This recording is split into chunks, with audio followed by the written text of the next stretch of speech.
안녕하세요. 오늘은 마켓툴에 대해서 한번 알아보도록 하겠습니다. 마켓툴은 왼쪽에 있는 툴바 중에 두 번째 아이콘인 부분이 마켓툴입니다. 마켓툴에서 마우스를 올려놓으시고 가만히 두게 되면 지금 마켓툴이라고 써있고 괄호하고 M이라고 써있죠. 그 M은 단축키가 M이라는 뜻입니다. 다른 곳에 선택이 되어 있고 단축키 M을 누르시게 되면 바로 마켓툴을 선택할 수가 있습니다. 단축키를 사용하실 때에는 반드시 한영키에서 영문으로 되어 있어야 되지 한키로 되어 있으면 단축키가 전혀 작동을 하지 않습니다. 그래서 반드시 한영키 중에 영문으로 되어 있어야지 단축키가 바로 되고요. 그리고 마켓툴에서 클릭하고 가만히 있게 되면 클릭을 누른 상태로 있게 되면 오른쪽에 이 네 가지의 마켓툴의 종류가 나오게 되는데요. 이 종류를 보시게 되면 하나는 네모, 하나는 동그라미, 하나는 행으로 1픽셀의 선이 나타나고 하나는 싱글 컬럼에서 세로 형태의 열이죠. 1픽셀의 열을 그릴 수가 있습니다. 그리고 이런 오른쪽에 있는 부수적인 다른 마켓툴을 선택하기 위해서는 Shift 키를 누른 상태에서 M 키를 누르시게 되면 이렇게 원하는 마켓툴을 선택할 수가 있습니다. 마켓툴은 원하는 영역을 선택을 하고 그 영역에 대해서 가로 세로 수치를 알아본다던가 아니면 복사 붙이기를 통해서 특정한 영역을 복사 붙이기를 할 수가 있습니다. 자, 그러면 제가 오른쪽에 있는 이 사진을 한번 편집을 해볼 텐데요. 오른쪽에 이 원하는 레이어를 우선 선택을 하신 다음에 네모 상자에 있는 마켓툴이 있죠. 네모 상자 마켓툴을 클릭 드래그, 마우스를 클릭 드래그 하시게 되면 원하는 영역이 선택이 됩니다. 이 상태에서 복사하기 컨트롤 C, 붙이기 컨트롤 V를 하게 되면 바로 레이어 1번이라고 새로운 레이어가 생성이 되죠. 화면상에서는 아무런 변화가 없어 보이지만 사실은 똑같이 복사하고 붙이는 영역이 같기 때문에 변화가 없어 보입니다. 이 상태에서 무브 툴 단축키 V를 눌러서 클릭 드래그해서 움직여 보면 방금 선택했던 부분이 복사 붙이기가 돼서 하나의 영역으로 다시 만들어진 걸 볼 수가 있습니다. 복사했던 걸 다시 삭제를 하고 다시 설명을 하도록 하겠습니다. 레이어를 삭제하는 것은 백스페이스 키나 딜리트 키 누르시면 됩니다. 자, 그러면 다시 한번 사각형을 그릴 텐데요. 사각형 그리는 방법은 아까도 설명드렸지만 클릭 드래그를 하시면 됩니다. 근데 클릭 드래그해서 자유롭게 움직일 수 있게 이렇게 직사각형을 할 수 있지만 정사각형을 하려면 Shift 키를 누른 상태에서 클릭 드래그를 하면 정사각형으로 그려집니다. 그리고 정사각형이 현재 사각형이 그려지는 것은 이 11시 방향 모서리 부분의 시작으로 해서 그려지는데 이 사각형이 이 마우스의 중심으로 해서 위아래 좌우로 퍼져나가게 하려면 Shift R키를 누르시게 되면 이게 가운데를 중심으로 해서 정사각형이 만들어지고요. Alt 클릭하게 되면 Alt 클릭 드래그 하시게 되면 이렇게 직사각형 형태로 가운데를 중심으로 마우스를 중심으로 해서 퍼져나가듯이 선택을 할 수가 있습니다. 자, 그리고 이 마켓툴은 영역을 또 가로 세로의 크기를 또 볼 수가 있는데요. 클릭 드래그 하게 되면 지금 오른쪽 점선의 오른쪽 부분 보면 W218, H 192 픽셀로 나와 있죠.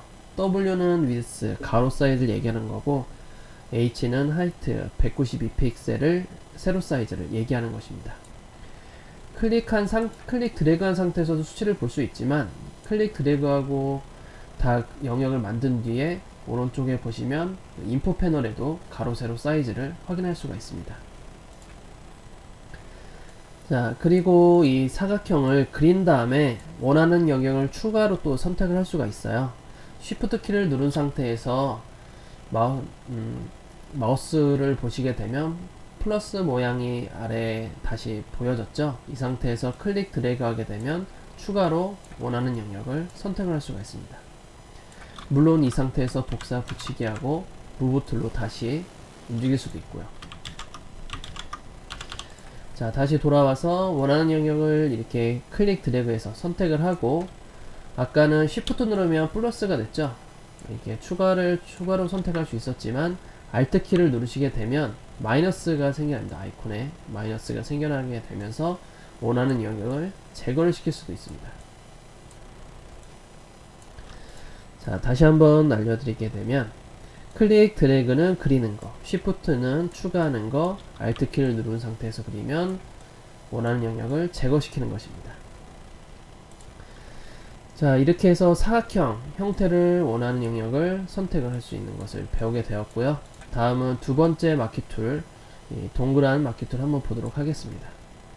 동그란 마키 툴도 마찬가지로 클릭 드래그 하게 되면 원하는 원, 타원 형태나 정원 비슷한 형태로 만들 수가 있고요. Shift를 누르게 되면 정원을 그릴 수가 있습니다. 원하는 원을 그리고 이 상태 똑같이 복사 붙이기를 통해서 이미지를 복사 붙이기를 할 수가 있고요. 그리고 뭐 아까 사각형 마키 툴도 똑같지만 원형 마키 툴도 똑같고요. 원하는 영역을 그린 다음에 움직이고 싶으면 클릭 드래그, 밖에서 클릭하시게 되면 해제가 돼요. 그래서 그려진 영역을 마우스 안쪽으로, 마우스를 원하는 영역 안쪽으로 들어오게 되면 마우스 포인터가 사각형 모양으로 바뀌죠. 흰색 커서 모양의 사각형 아이콘이 붙어 있는데 이 영역에서 클릭 드래그 하면 원하는 부분으로 이동을 시킬 수가 있습니다. 마우스로 이동시키게 되면 불특정한 위치이기 때문에 정확한 위치로 가고 싶으면 키보드 키, 위의 키, 아래 키, 왼쪽 키, 오른쪽 키로 해서 1픽셀씩 이동을 할 수가 있고요. Shift 키를 누르시게 되면 10픽셀씩, Shift 키 방향키, Shift 키 방향키를 누르시게 되면 10픽셀씩 움직이게 됩니다. 좀 더 디테일한 영역을 복사하거나 하고 싶으실 때는, 선택하고 싶으실 때는 이렇게 Shift 키 화살표 방향키 또는 일반 방향키로만 통해서 정확한 위치를 잡을 수가 있는 것이죠. 다시 돌아와서 이 원형 마키 툴을 보시면 Shift는 이렇게 정원을 그리는 거고요. Alt Shift를 누르게 되면 이 중심을, 그려지는 중심을 가운데로 해서 퍼져나가도록 그릴 수가 있습니다. 마찬가지로 Alt 키를 누르고 그냥 그리게 되면 타원이던 어떤 특정한 형태의 원형 형태를 가운데 중심으로 해서 그려 나갈 수가 있습니다. 자, 그리고 사각 마키 툴과 마찬가지로 원하는 원을 그린 다음에 Shift 누르고 다시 클릭 드래그 하게 되면 이 추가로 원을 더 그릴 수가 있고요. Alt 키를 누르게 되면 원하는 부분을 다시 제거도 시킬 수가 있습니다. 이 상태에서 좀 조합을 할 수가 있는데요. 사각형 마키 툴을 다시 선택을 해서 추가로 또 사각형을 그릴 수도 있습니다. Shift를 누르면 추가로 그리게 되는 것이죠. Alt를 누르게 되면 다시 한번 뺄 수가 있는 거죠. 이런 식으로 복합적으로 선택도 할 수가 있습니다. 자, 다음에는 이 세 번째 있는 싱글로우 마키 툴인데요. 싱글로우는 행입니다. 싱글이라는 것은 세로 1픽셀을 얘기하는 거고요. 클릭해서 이 확대를 좀 시켜보게 되면 세로 1픽셀 형태의 긴 사각형이 표현이 되는 것을 볼 수가 있습니다. 그래서 원하는 부분을 클릭 하시게 되면 1픽셀의 선이 꽉 차게, 화면에서 꽉 차게 선택을 할 수가 있는 것이죠. 이것도 마찬가지로 Shift를 누르게 되면 추가를 할 수가 있고요. 지금 추가가 되었고요. Alt 키를 누르시게 되면 뭐 뺄 수도 있는데 이건 좀 정확하게 잡기 힘들기 때문에 보통 다시 그리거나 하시는 게 좀 더 편하실 수가 있습니다. 자, 다음에는 싱글 컬럼 마키 툴인데요. 싱글 컬럼 마키 툴은 세로로 길게 가로 사이즈 1픽셀, 세로는 꽉 차게 그려지는 1픽셀의 선이고요. 이런 형태를 통해서 어떠한 색을 채운다던가 복사 붙이기를 한다던가 여러 가지를 만들 수가 있습니다. 자, 그럼 이렇게 총 4가지의 마키 툴에 대해서 알아보았는데요. 그럼 마키 툴이 할 수 있는 역할에 대해서 좀 더 들어가 보도록 하겠습니다. 우선은 아까 잠깐 했었는데 원하는 사진의 영역을 또는 원하는 이미지의 영역을 선택을 하신 다음에 레이어가 그 부분에 선택이 꼭 되어 있어야 하고요.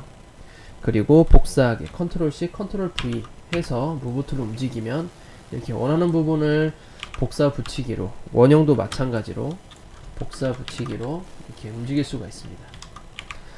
또 다른 뭐 기능을 보자면, 좀 새로운 레이어를 하나 만들고 원하는 사각형을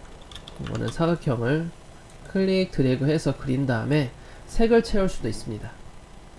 자, 색을 채울 때는 왼쪽 밑에 보시면 컬러들이 있는데요. 이 앞에 있는 컬러가 포그라운드 컬러, 전경색이고요. 뒤에 있는 검정색은 백그라운드 컬러, 배경색입니다. 전경색을 채우고 싶으면 Alt Delete 키를 누르면 선택된 영역에 색을 채울 수가 있고요. 그리고 선택된 영역에 배경색을 채우고 싶으면 Ctrl Delete를 누르면 배경색이 채워집니다. 물론 원하는 색을 클릭해서 색을 지정한 다음에 색을 바로 채울 수도 있죠. 이 컬러 피커에 대해서는 제가 나중에 또 녹화를 할 예정이오니 지금 간단하게 어떻게 색을 변경을 하고 넣을 수 있는지, 원하는 지정된 영역을 색을 채울 수가 있는지 좀 알아보았습니다.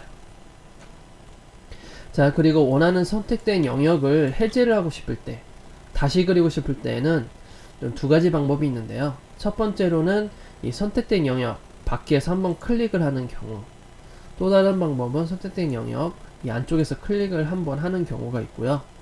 그리고 또 해제하는 방법은 선택된 영역이 그려진 다음에 단축키 Ctrl D를 누르시게 되면 또 선택된 것들이 모두 다 해제가 됩니다.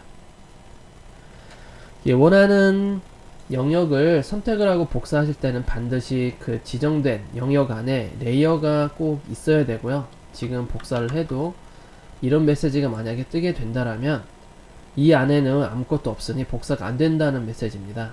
그래서 반드시 원하는 사진 부분을 선택을 하고 이 상태에서 마키 툴로 그려서 복사 붙이기를 하셔야 됩니다. 또는 그림을 그려야겠죠. 자, 오늘은 이렇게 해서 마키 툴에 대해서 한번 알아보았습니다.